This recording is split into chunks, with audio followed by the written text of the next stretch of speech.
राधे राधे। स्वागत है आपका मेरे YouTube चैनल पर।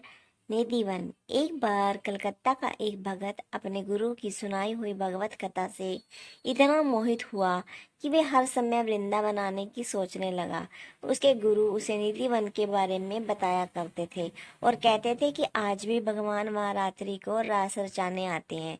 उस भगत को इस बात पर विश्वास नहीं हो रहा था और एक बार उसने निश्चय किया कि वृंदावन जाऊंगा, और ऐसा ही हुआ। श्री राधा रानी की कृपा हुई और आ गया वृंदावन।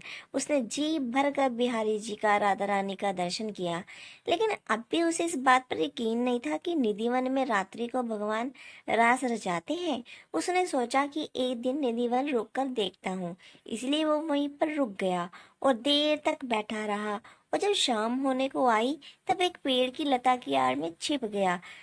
जब शाम के वक्त वहां के पुजारी निधि वन को खाली करवाने लगे तो उनकी नजर उस भक्त पर पड़ गई और उसे वहां से जाने को कहा। तब तो वो भक्त वहां से चला गया, लेकिन अगले दिन फिर से वहां आकर छिप गया। फिर से शाम होते ही पुजारियों द्वारा निकाला गया और आखिर में उसने निधि वन में एक ऐसा कोना खोज निकाला जहाँ उसे कोई नहीं ढूंढ सकता था, और वो आंखें मूंदे सारी रात वहीं निधि वन में बैठा रहा। और अगले दिन जब सेविकाएं निधि वन में साफ सफाई करने आई तो पाया कि एक व्यक्ति बेसुध पड़ा हुआ है और उसके मुंह से झाग निकल रहा है। तब उन सेविकाओं ने सभी को बताया तो लोगों की भीड़ वहां पर जमा हो गई। सभी ने उस व्यक्ति से बोलने की कोशिश की, लेकिन वह उसे कुछ भी नहीं बोल रहा था। लोगों ने उसे खाने के लिए मिठाई आदि दी, लेकिन उसने नहीं ली, और ऐसे ही वो 3 दिन तक बिना कुछ खाए पिए ऐसे ही बेसुध पड़ा रहा।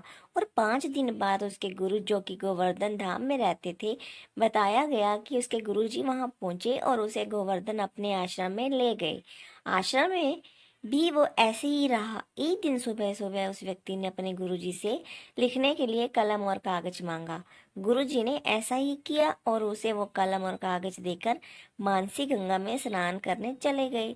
जब गुरुजी स्नान करके आश्रम में आए तो पाया कि उस भक्त ने दीवार के सहारे लगकर अपना शरीर त्याग दिया था, और उस कागज पर कुछ लिखा हुआ था। उस पर लिखा था, गुरुजी, मैंने यह बात किसी को भी नहीं बताई है कि पहले सिर्फ आपको ही बताना चाहता हूँ।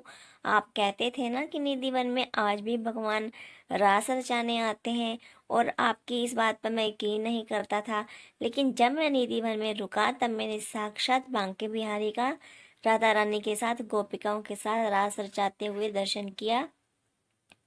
और अब मेरी जीने की कोई भी इच्छा नहीं है। इस जीवन का जो लक्ष्य था वो लक्ष्य मैंने प्राप्त कर लिया है, और अब मैं जीकर करूँगा भी क्या। श्याम सुंदर की सुंदरता के आगे ये दुनिया वालों की सुंदरता कुछ भी नहीं है। इसीलिए आपके श्री चरणों में मेरा अंतिम प्रणाम स्वीकार कीजिए।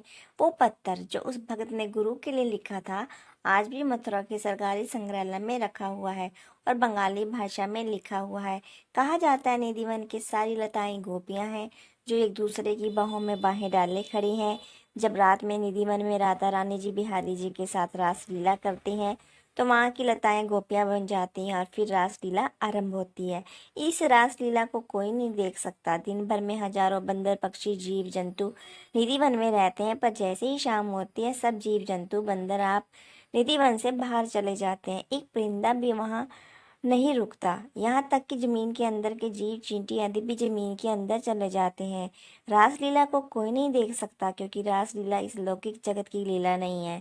रास तो अलौकिक जगत की परम दिव्य दिव्य लीला है। इस साधारण व्यक्ति या जीव अपनी आंखों से देख ही नहीं सकता। जो बड़े बड़े संत हैं उन्हें निधि वन से राधा रानी जी की गोपियों के नुपुर की ध्वनि सुनी है।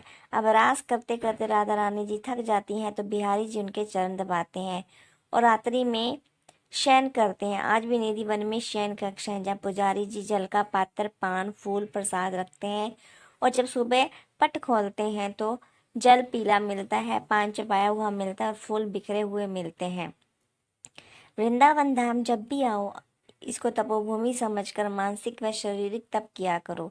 शरीर से सेवा व वाणी से राधा राम गाया करो, तब ही धाम में आना सार्थक है। एक अद्वितीय मस्ती, ताकत व आनंद लेकर वापस जाया करो। आपकी धाम निष्ठा में वृद्धि हो, ऐसी कामना से बोलो जय जय श्री राधे। भाव पसंद आया हो तो लाइक एंड चैनल को सब्सक्राइब कीजिए। मिलते हैं एक नई वीडियो के साथ। जय जय श्री राधे।